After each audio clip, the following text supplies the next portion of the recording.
हे सगळं राखेत रूपांतर होत असतं.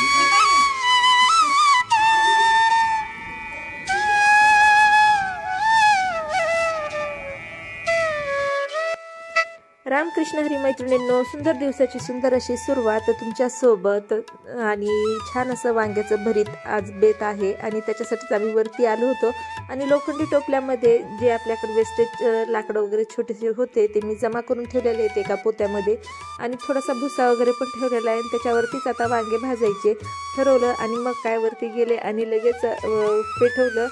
लोखंडी टोपल्यामध्ये सगळी आग आणि त्याच्यावरती वांगे छान असे भाजून घेतले. आता ठरवलेलंच आहे, वांगे झालं, मक्याचे कणस झाले, डायरेक्ट गॅसवरती भाजायचे नाहीत कारण सगळेच जण आपल्याला किती सांगताय की किती हार्मफुल आहेत या गोष्टी सगळ्या डायरेक्ट गॅसवरती आपण भाजतो. तर आता ठरवलंय की हे सर्व असंच टोपल्यामध्ये लाकडं घेऊन भाजायचं. तर तुम्हीही शक्य झाल्यास तेच करा. आता इथे श्रीनं माझ्यासाठी काय आणलंय बघा. अरे अरे अरे अरे कुठून आणली? बाबा?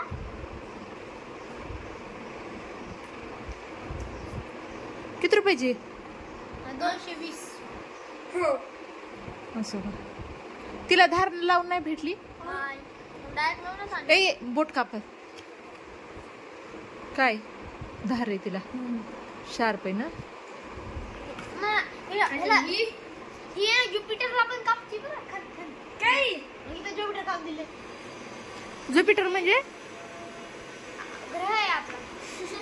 काय ग्रह ते ज्युपिटर? हो, मला वाटलं कोणतं ज्युपिटर म्हणायला. स्कूटीवाला ज्युपिटर म्हणून ते काय ते का तरी ना ज्युपिटरला कापायचा काम येते.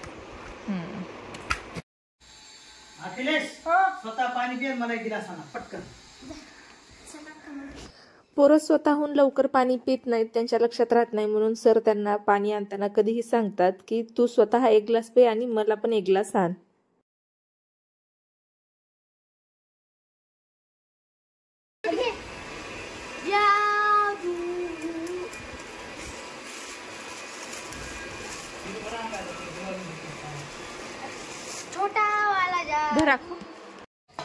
कामं दुसरीच होती आता, पण वेळेवरती पोरांनी आणि सरांनी जाऊन खवा आणला तर आता हेच काम अगोदर सगळ्यात हाती घ्यावं लागेल, नाहीतर खवा जर ठेवून दिला तर खराब होऊन जाईल. अगोदर त्याचे गुलाबजामुन करून घेते. तर चला तुमच्यासोबत पण शेअर करते. अशीच बोलणार होते पण आता कन्स्ट्रक्शनचं आमच्या शेजारी काम चालू आहे आणि त्याचा मला वाटते फरशी बसायचं वगैरे त्यांचं काम चालू आहे, तर सतत तो आवाज आहे. तुम्हाला क्लिअर येईल नाही येईल त्यासाठी मग व्हॉइस ओव्हर करते मी. तर चला गुलाबजामुन करून घेऊ आपण. आणि हो, आजचे जे गुलाबजामुन आहेत ना आपले, तर त्यामध्ये एक चुटकी सुद्धा सोडा वगैरे कुठल्याच प्रकारचा वापरला जाणार नाही. बिना सोड्याचे इतके मऊसूद आणि तोंडात टाकताच विरघळणारे असे तुम्हाला गुलाबजामुन मी आज सांगणार आहे मी कशी तयार करते. तर आणि सोड्याचा तर अजिबातच याच्यामध्ये वापर नाहीये. तर चला सुरुवात करूया आपण. आता इथे 1 किलो खवा घेतलेला आहे बरं का. आणि हा जो आहे खवा थोडासा पातळ आहे. पातळ म्हणजे बरेच जण काय करतात, फ्रीजमध्ये ठेवलेला खवा देतात, तो थोडासा घट्ट असतो आणि हा नॉर्मल टेम्परेचरवरचा आहे, तर छान असा पातळ आहे. आता या वाटीने मी मेजरमेंट करून घेते. तर 4 वाट्या हा खवा भरलेला आहे आणि त्या 4 वाट्या खवामध्ये आता मी गव्हाचं पीठ घालते. मैदा अजिबात घालत नाही कारण मैदा मला असं वाटते की नको, शरीराला हानिकारक होईल, त्यामुळे होईल तितकं शक्य. माझी आई पण गव्हाचं पीठच घालत होती आणि मी पण गव्हाचं पीठच घालते. आता काय करायचं, आता हा तर नॉर्मल टेम्परेचरवरचा आहे तरी सुद्धा मी याला छान असं परातीमध्ये घसटून घेते. आणि तुम्ही सुद्धा थंड जरी असला आणि नॉर्मल टेम्परेचरवरचा जरी असला तर 2 ते 3 मिनिटं छान असा हाताने घसटून घ्यायचा. आता इथे गव्हाचं पीठ घेतले मी. 1 वाटी गव्हाचं पीठ घेतलं, थोडं थोडं करून त्यामध्ये ॲड करत जायचं आणि जसं जसं आपल्याला वाटेल गरज आहे गव्हाच्या पिठाची तसं तसं त्यामध्ये ॲड करायचं. आणि मी तरी याच पद्धतीनं करते. यामध्ये अजिबात सोडा कुठलाच टाकायचा नाही. सोडा जर तुम्ही 1 चुटकी सुद्धा टाकायचा प्रयत्न केला तर पूर्ण तुमचे गुलाबजामुन बिघडून जाणार, हे मात्र नक्की आहे. आता इथे मी थोडं थोडं करून सर्व गव्हाचं पीठ टाकून घेतलं, पण एवढं काही पुरेसं होणार नाही, त्याच्यामुळे मला आणखीन गव्हाचं पीठ लागलेलं आहे बरं का. आता मी दुसरी वाटी पण गव्हाच्या पिठाची घेते आणि ते बघूया किती पीठ लागतं. तर इथे परत मी थोडं थोडं करून मळायला घेतलं आणि मळताना अजिबात कंटाळा करायचा नाही. चांगलं जसं तुम्ही मळणार त्या पिठाला तेवढे सुंदर तुमचे गुलाबजाम आणि मऊसूद होणार, चवीला चविष्ट लागणार. एकजीव जेवढं कराल तेवढ्या सगळ्या गोष्टी छानच लागतात. कोणत्याही पदार्थाला वेळ दिल्याशिवाय तो पदार्थ चांगला चविष्ट होऊ शकत नाही. त्याप्रमाणे मी आता खूप इथे वेळ दिलेला आहे आणि जसं जसं पीठ लागते गव्हाचं तसं तसं त्यामध्ये ॲड करत जाते. आणि जेव्हा आपल्याला वाटलं की आता आपलं पिठाला बस झालं आहे, आता एवढं गव्हाचं पीठ ॲड केल्याच्या नंतर जसं आपण भाकरीचं पीठ मळतो ना त्या प्रकारे हाताने घसटून घसटून हे पीठ छान असं मळायचं. आता कसं थोडंसं या पिठावरती शाईन दिसत नाही आहे आणि आता जसं आपण हे पीठ भाकरीसारखं मळणार त्याच्यावरती अशी छान अशी शाईन येते. तर इथेही कंटाळा करायचा नाही, छान असं भाकरीसारखं पीठ मळून घ्यायचं. आता एवढं सारं एकदाच मळता येत नसेल तर थोडा थोडा पोर्शन घ्यायचा आणि पिठाचा भाग घ्यायचा आणि थोडं थोडंसं मळायचं, जेणेकरून आपलं काम सोपं होईल. आता मी हे सर्व मळून घेतलं, 3 बॅचमध्ये मी हे सगळं मळून घेतलेलं आहे. आता याचे लगेच गुलाबजामुन करायला घेते. तर तुम्ही बघू शकता आपला उंडा किती छान चिकना असा झालेला आहे. अगोदर असा फुटर फुटर दिसत होता, एकजीव असा व्यवस्थित दिसत नव्हता, पण आता मात्र पूर्ण एकजीव झालेला आहे आणि हाताला पण असा तेलकटपणा येतो बघा. हे सगळा उंडा झाल्याच्या नंतर हाताला अजिबात पीठ चिटकत नाही. थोडासा का होईना तेलकटपणा आल्याशिवाय राहत नाही. खवा जेवढा ओरिजिनल तेवढा तेलकट हात तुम्हाला जाणवेल. आता इथे मी छोटे छोटे गुलाबजामुन करायला घेतले तर सर सुद्धा मदतीला आलेत माझ्या.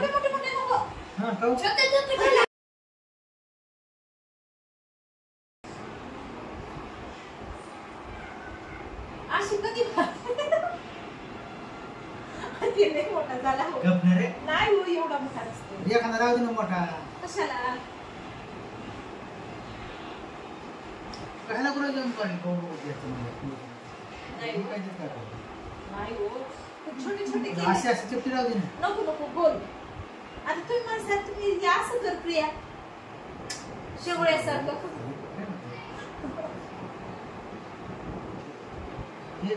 मोठा झाला राहू दे. नाही हो, छोटा करा. आता त्याच्याने छोटा होतो.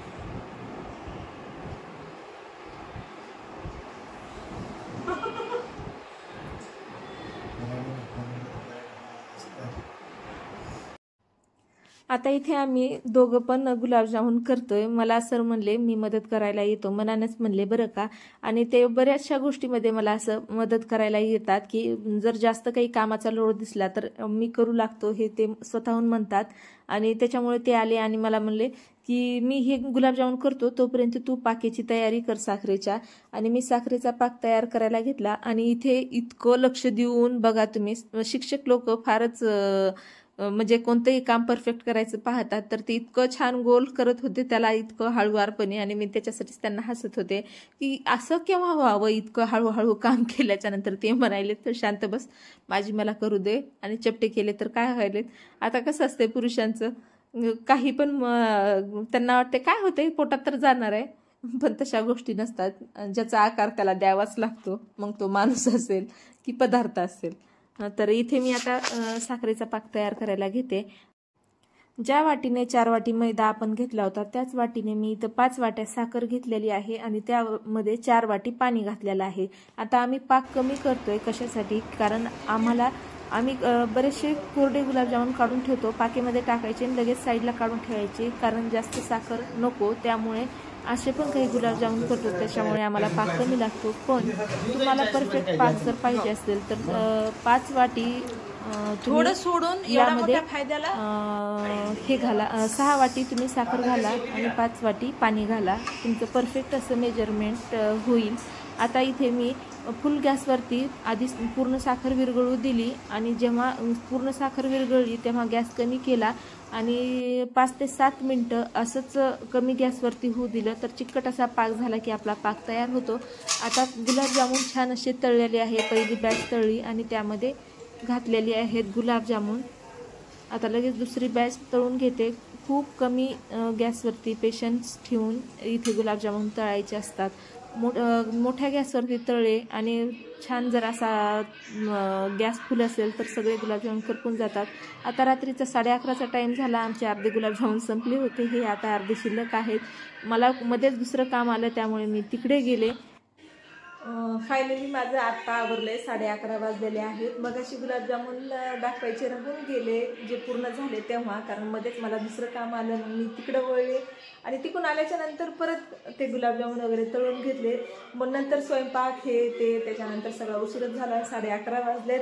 आता यातले अर्धे गुलाबजामुन जवळपास संपलेले आहेत, कारण दीदीला काही दिले, मुलांनी खाल्ले, अखिलेशच्या पप्पांनी खाल्ले, परत भाऊजींनी खाल्ले आणि दीदीला काही पार्सल दिले. तर असे जवळपास अर्धे गुलाबजामुन संपलेले आहेत आणि अर्धे इथे शिल्लक आहेत. तर गुलाबजामुन खूप छान झालेत. याच पद्धतीने जर तुम्ही केलं तर खरंच बिना सोड्याचे खूप सुंदर गुलाबजामुन होतात.